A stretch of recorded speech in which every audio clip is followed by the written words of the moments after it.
A very good afternoon to all students. So my today's topic is Parkinson disease. So this is from your MSN part 2. So first is definition. So Parkinson disease is a progressive neurological disorder. So progressive इसलिए है क्योंकि ये disease immediately develop नहीं होती है बल्कि ये stages में develop होती है और उसके जो symptoms होते हैं वो भी stages में होते हैं. So in Parkinson the cells of the substantia nigra starts to die. So when this happens dopamine levels are reduced. So mainly Parkinson disease progressive neurological disorder है जिसमें क्या होता है कि मेनली जो ब्रेन की जो सब्सटेंशियल नाइग्रा होती हैं सेल्स वो डाई हो जाती हैं देन और उसकी वजह से डोपामिन लेवल रिड्यूस होता है. ओके सो द अब नेक्स्ट थिंग इज़ दैट ये सब्सटेंशियल नाइग्रा और डोपामिन क्या है. तो as you can see substantial nigra, ठीक है, ये नॉन पार्किंसन डिजीज़ में है ऊपर वाला पिक्चर एंड नीचे पार्किंसन डिजीज़ में. तो यहाँ पे आपको दिख रहा है नॉन पार्किंसन में यहाँ पे सब्सटेंशिया नाइग्रा की लेयर आपको दिख रही है, सेल्स दिख रही हैं यहाँ पे, लेकिन नीचे जो पार्किंसन है पार्किंसन डिजीज़ में सब्सटेंशिया नाइग्रा जो सेल्स हैं वो यहाँ पे डाई हो गई हैं, वो नहीं दिख रही हैं. ठीक है, तो सब्सटेंशिया नाइग्रा ब्रेन का एक पार्ट है, मिड ब्रेन का. ठीक है, जो इसमें मेनली क्या कर फंक्शन है इसका बहुत इंपॉर्टेंट रोल्स होता है. ये मूवमेंट से रिलेटेड एक्टिविटीज़ को रेगुलेट करता है, बॉडी मूवमेंट से रिलेटेड. ठीक है, और डोपामिन का प्रोडक्शन भी यहीं पे होता है. ठीक है, तो डोपामिन का प्रोडक्शन यहाँ पे होता है और डोपामिन का फंक्शन क्या होता है. डोपामिन एक न्यूरोट्रांसमीटर होता है जो मेनली ब्रेन में यहाँ पे बनता है और वो जो न्यूरॉन्स होते हैं न्यूरॉन्स में सिग्नल्स को पास करता है एक न्यूरॉन से दूसरे न्यूरॉन में. एक केमिकल मैसेंजर भी इसको बोलते हैं. ठीक है, और डोपामिन का फंक्शन क्या होता है हमारी बॉडी में, वो अलर्टनेस को प्रोड्यूस करता है, फोकस को और मोटिवेशन को, हैप्पीनेस को. ठीक है, फील गुड हम न्यूरोट्रांसमीटर्स भी इसको बोलते हैं. इसी की वजह से हम किसी भी चीज़ को प्लेजर करते हैं, गुड फील होती है हमें कोई भी चीज़. ठीक है, सो अगर डोपामिन का लेवल कम हो जाएगा तो उससे क्या होगा, हमारे अंदर अलर्टनेस कम हो जाएगी और हमें कंसंट्रेशन में प्रॉब्लम होगी, मोटिवेशन हमारा नहीं हो पाएगा, कोऑर्डिनेशन नहीं हो पाएगा बॉडी का और मूवमेंट से रिलेटेड डिफ़िकल्टीज़ होंगी. ठीक है, सो ये जो पार्ट है जहाँ पर से डोपामिन प्रोड्यूस होता है इन पार्किंसन डिजीज़ में, ये मेनली मूवमेंट से रिलेटेड एक्टिविटीज़ को क्या कर देता है, कम कर देता है. इसीलिए जो मेन सिम्टम होते हैं पार्किंसन के वो क्या होते हैं कि हम बॉडी में ट्रीमर्स आते हैं, बॉडी रिजिड हो जाती है, हम किसी पर्सन जो होता है उसको डिफ़िकल्टी होती है स्पीच में. ठीक है, तो फर्स्ट इसके अब नेक्स्ट इसके कॉजेज़. सो पार्किंसन डिजीज़ के कॉजेज़ अननोन है कि जेनेटिक भी हो सकता है, इन्वायरमेंटल भी हो सकते हैं. सो मेनली जो एक कॉज है इसमें वो ये होता है कि डोपामिन का लेवल लो हो जाता है. ठीक है, देन इसके रिस्क फैक्टर्स हैं. तो रिस्क फैक्टर्स देखें तो सेक्स में जो मेंस होते हैं उनमें ज़्यादा होता है, half more times more likely to get Parkinson than women. और एज के अकॉर्डिंग मेनली ये एज डिजीज़ होती है. एज ऑफ 15 या 60 ईयर्स के बाद क्या होता है कि एज जब 50 या 60 के बाद क्या होता है कि जो मैंने आपको बताया अभी जो सेल्स होती हैं सब्सटेंशिया नाइग्रा ये खुद ही डाई होने लगती हैं. फैमिली हिस्ट्री भी है कि people who have close family members with Parkinson disease are more likely to develop Parkinson disease. And toxin, certain types of toxins के एक्सपोजर मारने से भी पार्किंसन डिजीज़ का रिस्क जो होता बढ़ जाता है. हेड इंजरी के केसेस में भी ज़्यादा देखा गया है कि पर्सन्स को पार्किंसन डिजीज़ हो सकती है. Then symptoms of Parkinson disease. ठीक है, मैंने तो सबसे फर्स्ट मेन जो सिम्टम उसका होता है ट्रीमर्स होते हैं. ठीक है, ट्रीमर्स मेनली इसमें हैंड ट्रीमर्स होते हैं, हैंड्स में आते हैं मेनली कि अगर आप बैठे हैं रेस्टिंग स्टेज में हो तभी आपके हाथ में ट्रीमर्स आएंगे. ट्रीमर्स ठीक है एक टाइप के जैसे सीजर्स आते हैं, हाथ का फड़फड़ाना जिसको बोलते हैं आप. ठीक है, शेकिंग मूवमेंट्स होती हैं हैंड्स की. तो इसीलिए पार्किंसन डिजीज़ में जो ट्रीमर्स आते हैं उनको हम रेस्टिंग ट्रीमर्स बोलते हैं.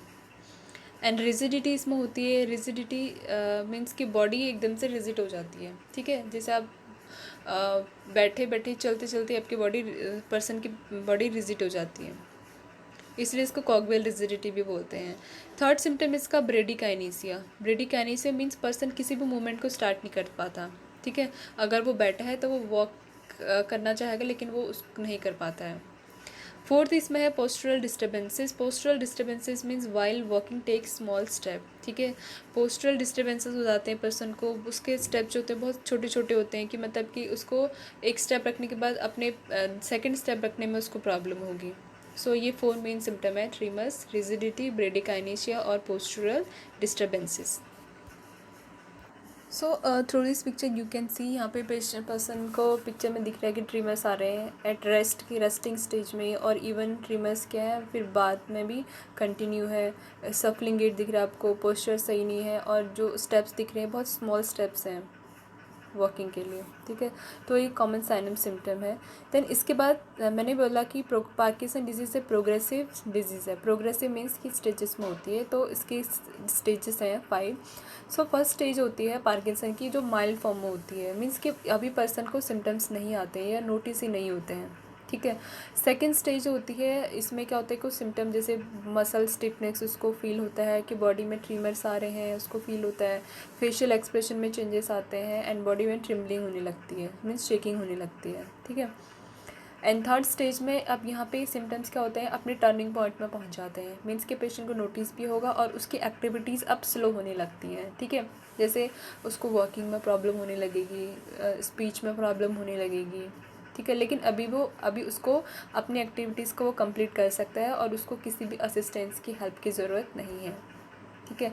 लेकिन फोर्थ स्टेज में आके क्या होता है कि यहाँ पे कुछ चेंजेस आने लगते हैं उसके बॉडी में, यहाँ पे उसको बहुत डिफ़िकल्टी हो, इवन स्टैंडिंग में भी डिफ़िकल्टी होगी, अभी ना वो वॉक करके या किसी असिस्टेड डिवाइस के वॉक नहीं कर सकता।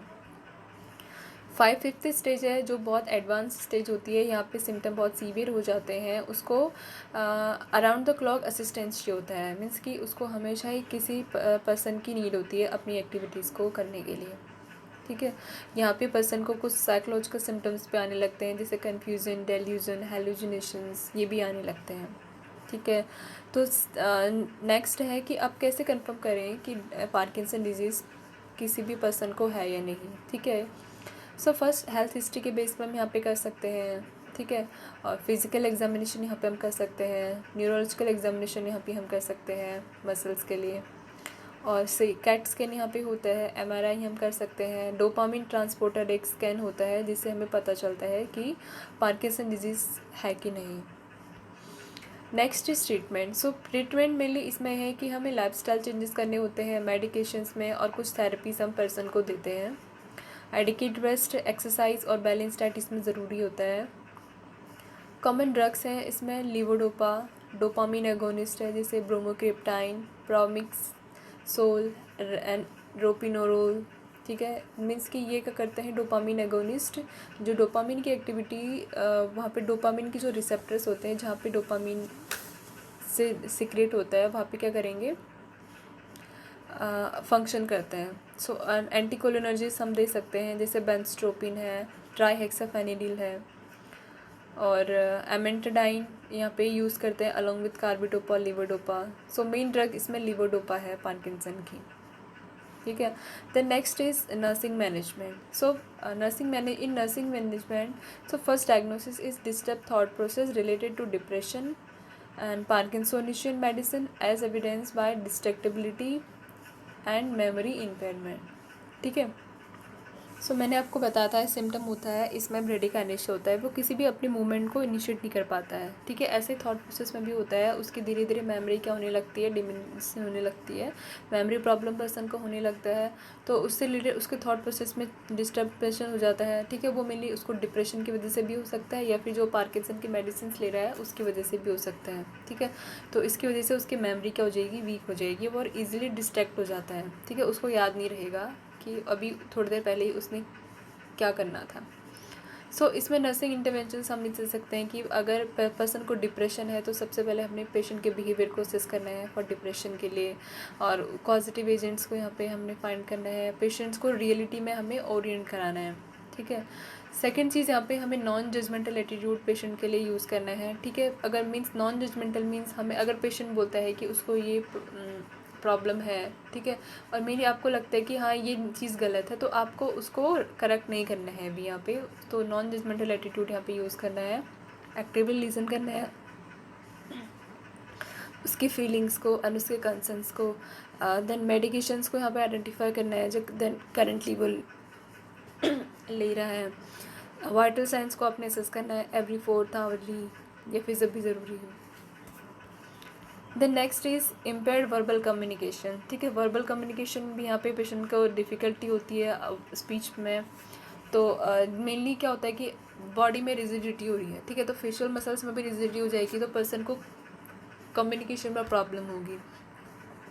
तो ये मेनली कैसे पता चलेगा हमें, ऐसे एविडेंस बाय कन्फ्यूजन होगा, उसको एंग्जाइटी होगी, ये किसी भी न्यू वर्ड्स को वो नहीं बोल पा रहा है, तो इससे हमें पता चलेगा कि पेशेंट को वर्बल कम्युनिकेशन से रिलेटेड प्रॉब्लम हो रही है। सो इसमें इंटरवेंशन हम क्या दे सकते हैं पेशेंट को, फर्स्ट हमें एसेस करना है पेशेंट की ability to speak.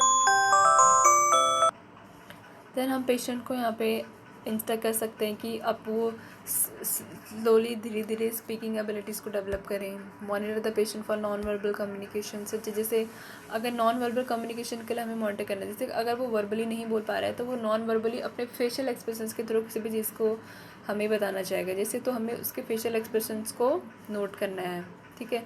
Eye contact यहाँ पे पेशेंट को साथ मेंटेन करना है जब भी हम उससे स्पीक करते हैं, और यहाँ पे हमें सिंपल और डायरेक्ट क्वेश्चन से हमें उससे पूछने हैं, ठीक है। ओपन एंडेड क्वेश्चन यहाँ पे हमें उसके सामने रखने हैं, उसको ज़्यादा कंफ्यूज नहीं करना है, ठीक है।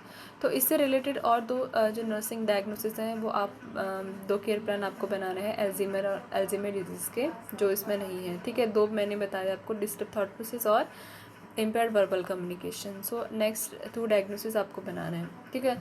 तो ये पार्किंसन डिजीज़ हमने पढ़ा, डेफिनेशन पढ़ी यहाँ पे, उसके कॉजेज़ हमने देखे यहाँ पे, डोपामिन इसका मेन कॉज है, सिम्टम्स हैं इसके tremors, rigidity, bradykinesia, postural disturbances, stages हैं इसके 5 स्टेजेस हैं। देन इसकी डायग्नोस्टिक टेस्ट हैं, देन ट्रीटमेंट, लिवोडोपा एक कॉमन ड्रग है, इसकी ड्रग ऑफ चॉइस है।